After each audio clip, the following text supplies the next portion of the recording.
সভাখন পাতিলে?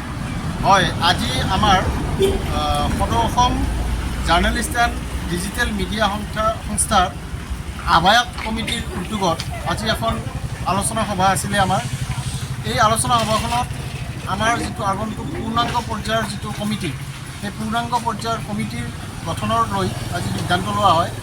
আৰু অহা ৰবিবাৰ দিনটো আমাৰ এই গঠন কমিটি পূৰ্ণ পৰ্যায়ৰ যিটো কমিটি হ'ব, সেই পূৰ্ণ পৰ্যায়ৰ কমিটি গঠন কৰাৰ আমি সিদ্ধান্ত লওঁ।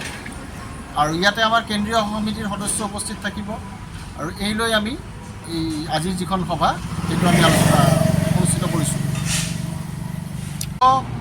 সামাজিক বাতাবৰণ গঢ়ি তোলা আৰু সুস্থ সামাজিক বাতাবৰণৰ তেতিয়াই হ'ব যেতিয়া শুদ্ধ সাংবাদিকতা ৰাইজে পাব। গতিকে শুদ্ধ সাংবাদিকতা তেতিয়া এখন সুস্থ সমাজ গঢ়ি তুলিব।